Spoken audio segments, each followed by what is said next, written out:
Ẹ káàbọ̀ sórí ètò ọ̀rọ̀ obìnrin lórí ìkànnì yìí. FC Wamco, ilé-iṣẹ́ tó ń ṣe mílìkì 3 Crowns, ló mú ètò yìí wá sí etí ìgbọ̀nyín.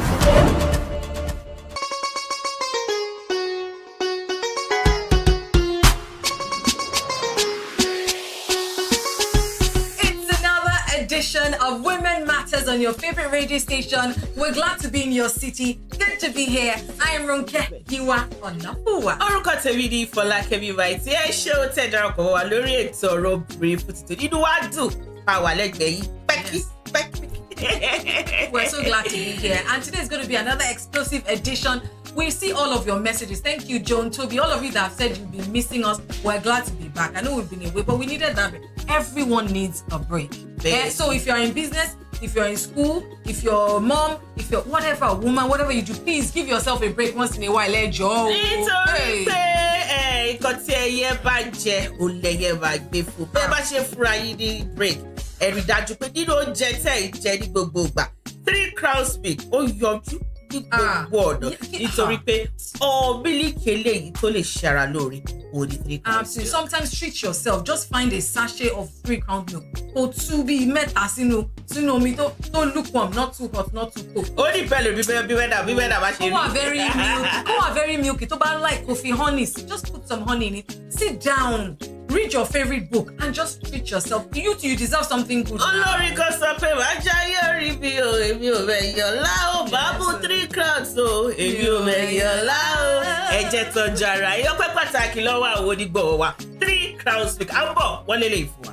Àwọn ọmọ mi máa ń yà mí lẹ́nu ní ṣá. Adùn ní kì í jẹ́ kí 3 Crowns milk tí mo fẹ́ràn dùn hàn mi. Tó ń dẹ́yìn tiẹ̀. Kì í jẹ́ kọ́wọ́ ìsàkóró mi sé lóṣooṣù. Wọ́n tiẹ̀ ti ń gbà á lérò pàápàá láti mú mi lọ sí Dubai láìpẹ́. Kí n lè fojú mi kòrókòró rí Burj Khalifa àtàwọn ibi mèremère mi. Ó yá o! Láti jẹ̀bùn ìrìn àjò lọ sí Dubai fún màmá rẹ̀. Ra àwọn ọjà 3 Crowns tó tó ẹlẹ́gbẹ̀rún $2 Kọ̀wé láti dúpẹ́ lọ́wọ́ màmá rẹ̀. Fi ránṣẹ́ lórí ayélujára www.3crowns.com.ng. Ìpolongo yìí ní ìlànà àti òfin o. 3 Crowns milk, ìlera àwọn màmá, ayọ̀ ẹbí.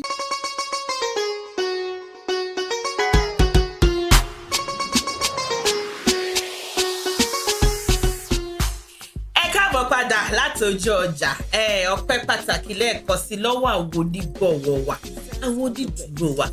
Orúkọ tèmi ni Fọlákẹ́mi White. And I am Ronke Giwa Onafuwa. Look how beautiful we look.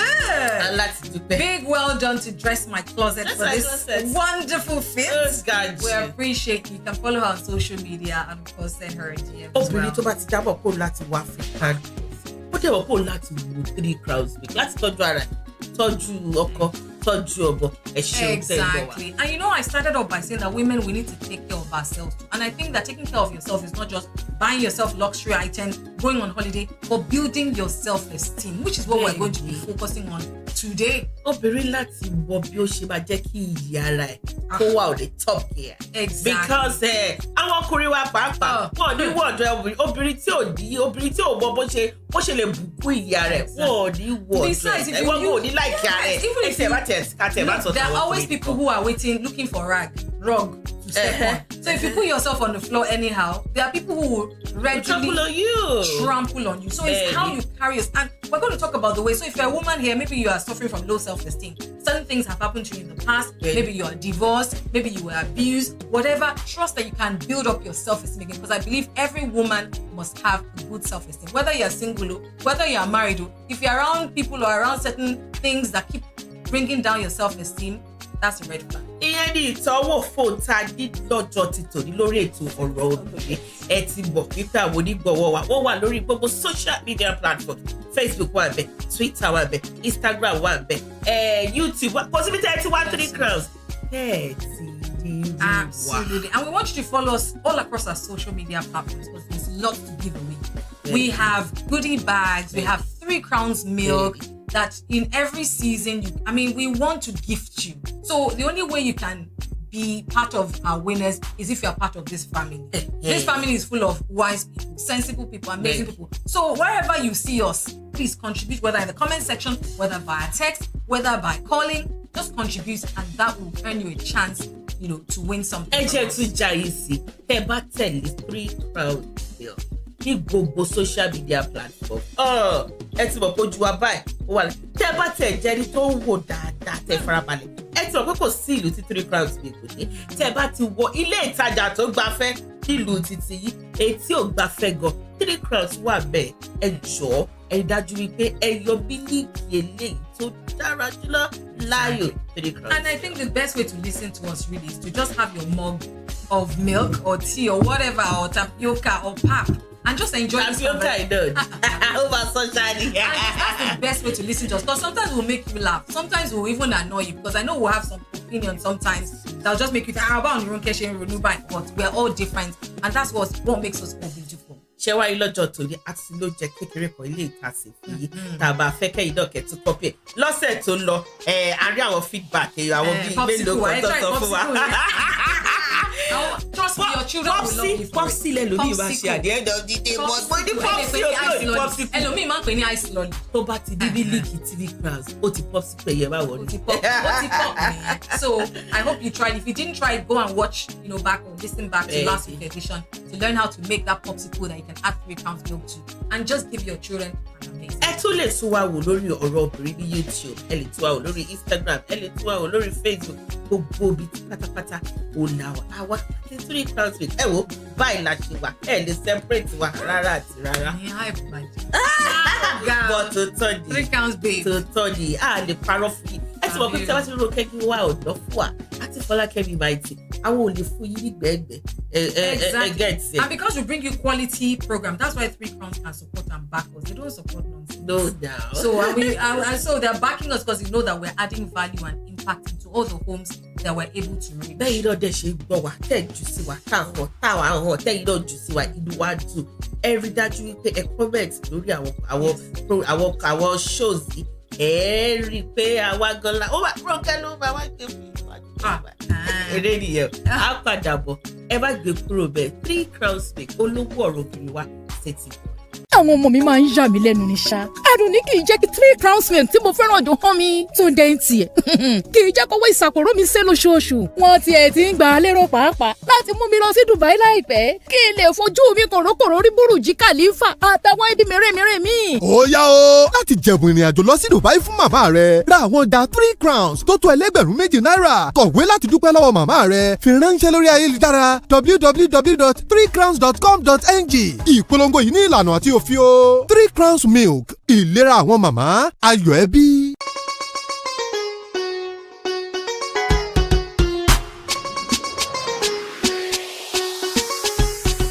Welcome back to Women Matters, because when it matters to women, it matters to all. That's right. So what we're talking about today, we're glad that we're already seeing comments, but I'd like us to start with just even talking about self-esteem. Some people mistaken self-esteem for pride. Some people, when they say a woman that's confident in herself, who loves herself, who affirms herself, they think, and people even say, your self-esteem is too high. You will not even marry, especially if you're single. Have you heard that? Sorry, ọ̀rọ̀ marriage yìí, Ọlọ́run kúkú wa yọ ọdún ẹ̀. Amen. Àwọn tó wà lóẹ̀ kò ní bàjẹ́. Àwọn tí ò tí ì débẹ̀ kò ní Dáyọ̀ náà bá débẹ̀. Ẹ tí ò dẹ̀ fẹ́, Exactly. is on his own. Àwọn tí ò fẹ́ wá. Bó ṣe gbogbo ẹ̀ ló máa bá rí. But kì í ṣe marriage kan ló fún yàn ní self-esteem. Kò ṣe marriage kan ló bu ìpínyàn gẹ́gẹ́ bí obìnrin. Ọ̀pọ̀ ìgbà obìnrin nígbà bí ó ṣe bọ̀ tí obìnrin tí ò bá ti sí ilé ọkọ ó bá ń fẹ́ jẹ́ kó feel bad. A rò pé o tẹ́gbẹ́, a rò pé wọ́n ní respect o tó, wọ́n ní buyì kó o tó. And of course, because society also treats people like that. I know certain people with money, married woman, but single lady did. Bẹ́ẹ̀ni o, in fact nígbà míì tí o bá lọ sí supermarket àbí bóyá o lọ ra nǹkan tó fẹ́ kọ receipt fún ẹ ọlọ́ba lọ ṣẹ́ tó lọ ra ju nǹkan 5,000 naira lọ ra nǹkan bíi 50,777 naira wọ́n fẹ́ kọ àdírẹ́sì àbí receipt wọ́n á bí ẹ pé Mrs. Kini ó ṣe láti jẹ́ Mrs. Kini. Ẹ má jẹ́ kí àwọn ọkọ yẹn kó jẹ́ kí iyì tó wà ní orí wa ní ara wa kó reduce. Àwọn ò tàbùkù marriage o, àwa support good marriage. Absolutely. Ṣùgbọ́n àwọn ọkọ wo yóò lè jẹ́ kí obìnrin ó rò pé iyì tó wà lórí òun kò tó ó làwọn ọkọ tá a fẹ́ sọ̀rọ̀ pa lónìí. Ní àkọ́kọ́ obìnrin láti help rẹ̀ láti bu ìyókù rẹ̀ nípa wípé ogan ó develop rẹ̀ kì í ṣe gbogbo alábàá kàwé o ìwé mélòó tiẹ̀ làwà kà àwọn kan wà tọ́gbọ́n mi ní ìsìn tó jẹ́ pé wọ́n kàwé ṣùgbọ́n wọ́n ka ọgbọ́n orí wọn kàwé ṣùgbọ́n wọ́n bá àwọn èèyàn ayé bá ń bí tẹ́ wà níbi gbogbo kí yìí o iṣẹ́ gbogbo ìyá lọ́jà ni ò kàwé ṣùgbọ́n adáwọ̀ ìyá kan tó jẹ́ pé wọ́n kàwé ṣùgbọ́n wọ́n kà làákàyè wọ́n ka ọgbọ́n orí wọn ó yẹ yìí nítorí pé àwọn fúnra wọn ti pinnu wípé táwọn ò bá tẹ̀ ní àǹfààní àti kàwé àwọn láti ṣe nǹkan tó máa bu iyì kún àwọn bóyá ṣẹ́ ọwọ́ ni o bóyá wọ́n kọ́ bó ṣe ń tajà ni o bóyá nǹkan kan ni o eléyìí ò tẹ̀ ní ṣe pẹ̀lú bóyá èèyàn wà ní ọkọ àbẹ́yẹ ò sí òye ṣùgbọ́n obìnrin láti ṣe ohun tó jẹ́ wípé á jẹ́ kó lè dìde dúró kó lè fọwọ́ rọrí kó lè sọ pé ebi yìí o èwo jẹ́ èèyàn bí àwùjọ. And that's the thing, whether you're single, whether you're married, whether you're fat, whether you're thin, whether you're tall, whether you're dark, whether you're light, you are somebody and you are a human being. I think that's the number one thing, when you can realize that you are a human being and nobody is better than you just because they're slimmer than you or richer than you or married or this, then that's the beginning of having a healthy self-esteem. And like Falakemi said, development is so key. And Nigeria is the only few places where certificates is still such a huge deal. You know, there are people around the world that did not finish, after finishing high school, they started their business and they're doing well. Women that are doing well. But here, if you don't have masters, you don't have PhD, they think, and that's not true. There are people who are very smart, who are very brilliant, and not, school is great, education is great if that's what you want. But don't think, because I'm not, I don't have this. Nítorí pé kò lọlé bí mo ṣe ń sọ lọ èèyàn lè bá ka ìwé tó bí àwọn ẹgbẹ́ àbí àwọn tí ó wà ní àwùjọ ìṣèkà ìwé ṣùgbọ́n kí ló ní lọ́wọ́ tó lè pè ní títí ẹ kí ló ní lọ́wọ́ tó lè jẹ́ kí ìwọ gan kó yọrí láàrin àwọn èèyàn tó wà around there. You are self-sufficient. There's something about self-sufficiency where you don't have to always beg people. The moment you have to always beg people for things, that will lower your self-esteem. But people will think, they have something above you, over you. So do something for yourself that makes you sufficient. There is only God and you, that whatever you need for yourself, you're able to provide for. I don't think, and I know that women feel like, I'll be able to provide for myself when there's a man that'll provide for me. As a woman, even as a single person, there are certain things you'll be able to do for yourself. Even as a single person, you should not at a certain age still be asking your father for sanitary towel money. At a certain age, you have to do so. So don't wait until you are married. Another man after your father will now come and take care of you. Iṣẹ́ ọwọ́ pé oríṣiríṣi. A rí àwọn tí lọ, èèyàn kan ló rẹ́lẹ̀ ìta àwọ̀ ẹ̀. Àwọn tó ń ṣe ojúlóge, àwọn náà wà bẹ́ẹ̀. Àwọn tó ń ṣe irun, àwọn náà wà bẹ́ẹ̀. Àwọn tó ń iṣẹ́ ọwọ́ oríṣiríṣi. Àti ẹ̀ ti rí àwọn obìnrin.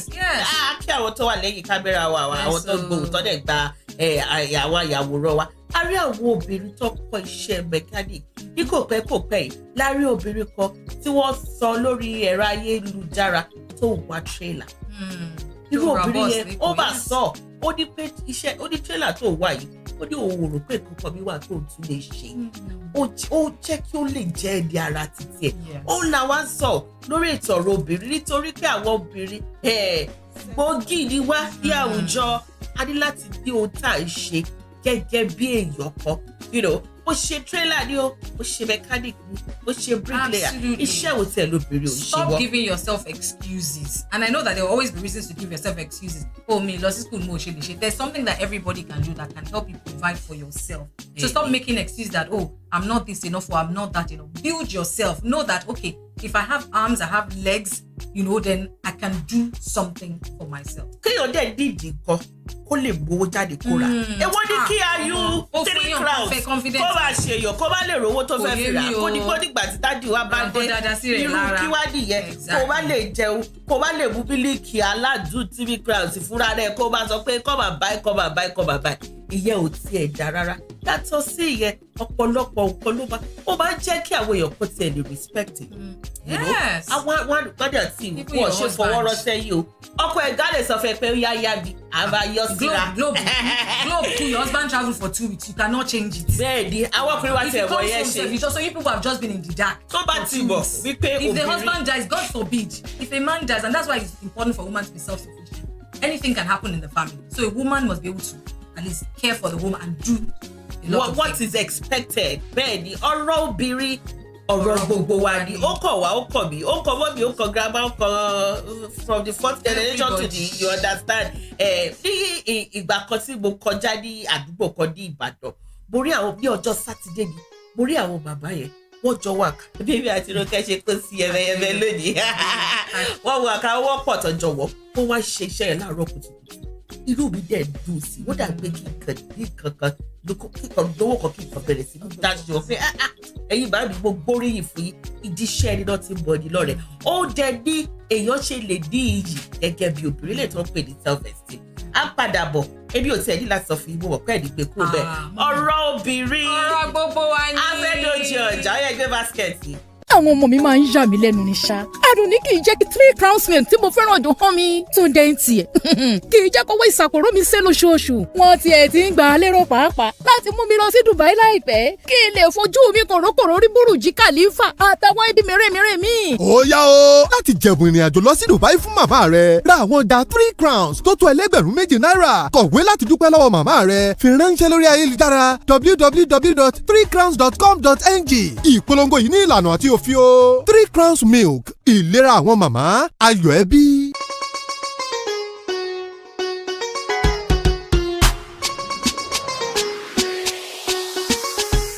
Welcome back. It is still Women Matters, and we're excited to be here today. This topic is close to my heart because I always love when I see women who are proud of themselves, not prideful, women who are sufficient, and women who can just stand shoulder to shoulder with anybody wherever they find themselves. I think that we don't do ourselves justice when we cower. There are some women who have a lot of things, but because they are afraid that, okay, they will come across a certain way, so they try and form this, let me call it humility. Humility. That I just think it doesn't serve anyone if you're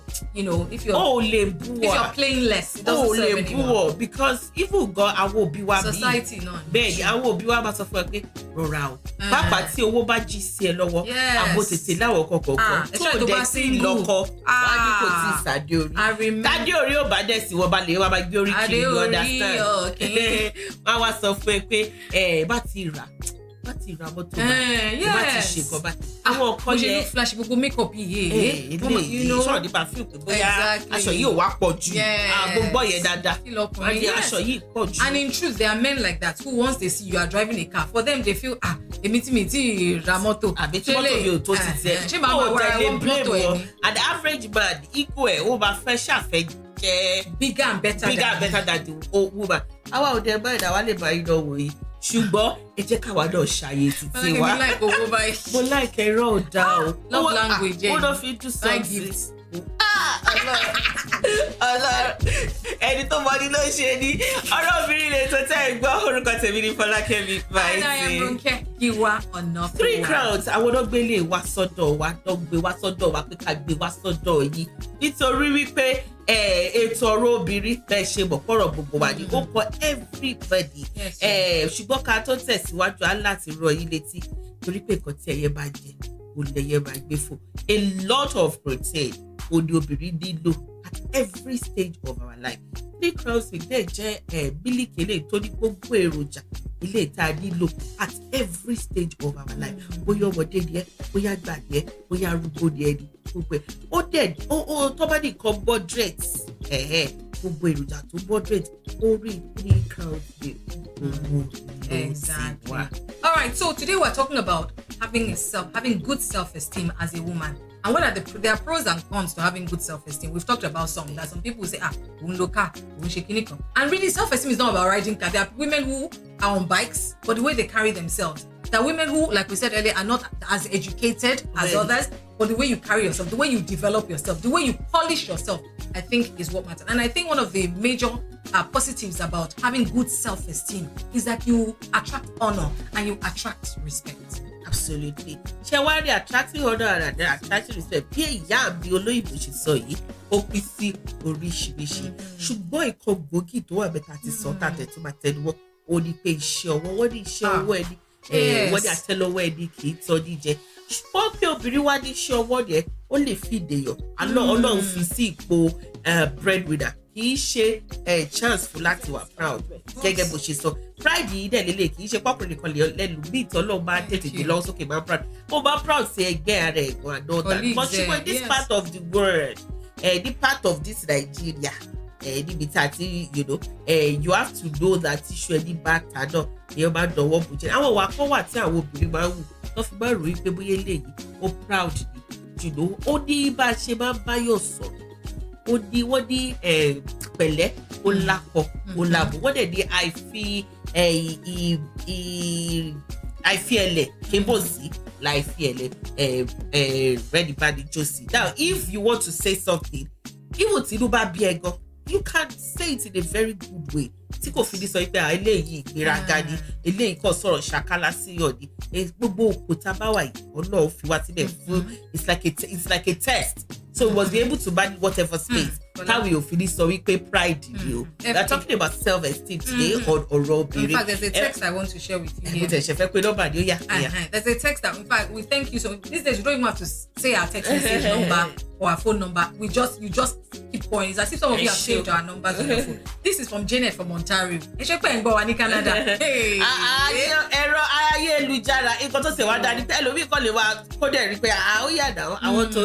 Thank you so much. So bad ball story. Anyway, let me Yoruba lecture of Iko. Let me paraphrase what she said. So Janet my name is Janet I live in Ontario, and I've just come out of an abusive relationship, meaning so of course my self-esteem has gone down a lot. Now, can you advise me on how to get my self-esteem back up? If you are suffering, nítorí pé ibi tí wà dúró Sherry, say your power in the relationship to abusive, only best but you're completely. You understand?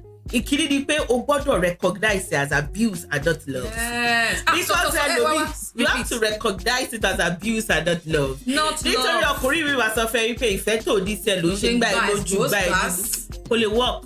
You understand? That is ìkíní. Ìkejì ni wípé lẹ́yìn tí ó bá ṣẹlẹ̀ sí ẹ tán, immediately I would say cut off from such person. Bí o mọ level tí relationship yẹn wà, bóyá ti fẹ́ra ìsílẹ̀, bóyá promise yìí lọ video bí o mọ, but you must first of all cut off from that person. Ó lè padà lọ bá o in most cases tí kò kì í sábà dá tẹ́lẹ̀ ẹ̀gọ́ ti promise pé kò ní fọwọ́ kẹ́ ẹ̀mọ́ tí ò dẹ̀ fọwọ́ kọ́ ẹ̀ mo lè padà lọ bá ṣùgbọ́n kọ́kọ́ yẹra fún èèyàn bẹ́ẹ̀ náà kó lè mọ iyì ẹ̀. Exactly. Then I now want to say for yourself, now start to tell yourself that it was not your fault. When you're formulating with them, it's my fault. No, it's the person's fault. Any adult, and the fact that they've struck you in the face or beat you, they should take responsibility. You should not take responsibility for somebody else's action. So first of all, tell yourself it was not my fault. That person is a panel beater, wife beater. Not a nasty person.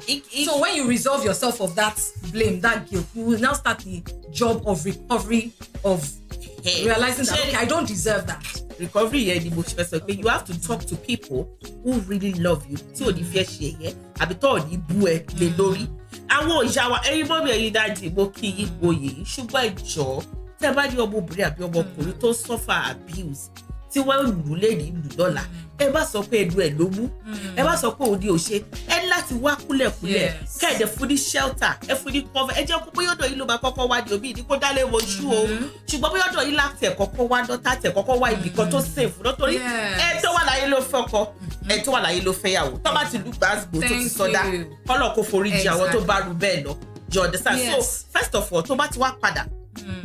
Tí ẹni ẹ tí ìwọ fúnra rẹ̀ tẹ̀ tó ti recognize wípé problem wa tó ti báwo èèyàn sọ̀rọ̀ tó lè help ẹ then you can now begin to tell yourself just like Roke said that it's never your fault and then you begin to forgive yourself and forgive your abuser not because of him but because of your own sanity gbogbo gbọ́dọ̀ wà ní ìlera pípé orí ẹ gbọ́dọ̀ pé you understand you must be in good state of mind so forgive the person and then look forward to having a better relationship. And be around people who also lift you up. Don't be around people who will be telling you ìwọ ló deserve. Wọ́n bí ẹ kàn gba ìdẹ́tí bọ́ ṣe pé ìwọ gan ti gbéraga jù. Be around people who will tell you that you don't deserve that. You're beautiful, you're smart. Be around people who affirm you, who will lift you up. That will also help you on your journey to getting your self-esteem back. Absolutely.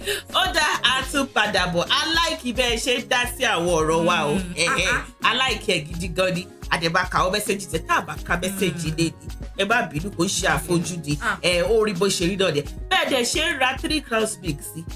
Di ayú pé kí àwọn onígbọ̀wọ̀ wa kí wọ́n tún ra more time kí wọ́n tún extend ẹ̀. Ètò rẹ̀ lẹ́sẹ̀ bá tẹ bá ti gbé ètò ìtàn. Any supermarket that you see, ẹ lọ ra 3 crowns mix. Ìdí ká ṣe sọ bẹ́ẹ̀ ni pé kò sí nǹkan tá a lè fi 3 crowns mix kò sí nǹkan tá a lè fi. Àdìkan tá a fẹ́ bá yín sọ lónìí, yẹ very easy for you. Àdèmà sọ̀rọ̀ pa àwọn oúnjẹ tí a lè jẹ ọpẹ́ pàtàkì lọ́wọ́ àwọn onígbọ̀wọ́ ọpẹ́ pàtàkì lọ́wọ́ àwọn tó wà lẹ́yìn kámẹ́rà ọpẹ́ pàtàkì láwọn tó gbọ́ ẹ̀yin tẹ́ gbọ́ wa gan tẹ́ kì í yí kúrò bẹ́ẹ̀ tẹ́ mọ̀ pé kẹ́ gbé sí torí pé ro kẹ́gbẹ́ ọ̀dọ́ fún wa àti Fọlákẹ́mi báyìí tí wọ́n bọ̀ lórí ọ̀rọ̀ obìnrin 3 crowns náà ó bá kí wọ́n lẹ́yìn ẹ ṣe ògidì gan ni àdìfẹ́yìn à ń padà bọ̀ ẹ bá gbé kúrò bẹ́ẹ̀ ọjà yá. àwọn ọmọ mi máa ń yà mí lẹ́nu ní ṣá. adùn ní kì í jẹ́ kí 3 crowns milk tí mo fẹ́ràn dùn hàn mi. Túndé ń tiẹ̀ kì í jẹ́ kówó ìsàkóró mi sé lóṣooṣù. wọ́n tiẹ̀ ti ń gbà á lérò pàápàá láti mú mi lọ sí Dubai láìpẹ́ kí n lè fojú mi kòrókòró rí Bùrùjí Khalifa àtàwọn ibi mèremère mi. ó yá o láti jẹ̀bùn ìrìn àjò lọ sí Dubai fún màmá rẹ ra àwọn ọjà 3 crowns tó tó ẹlẹ́gbẹ̀rún 2 náírà kọ̀wé láti dúpẹ́ lọ́wọ́ màmá rẹ fi ránṣẹ́ lórí ayélujára www.3crowns.com.ng ìpolongo yìí ní ìlànà àti òfin o 3 crowns milk ìlera àwọn màmá ayọ̀ ẹbí.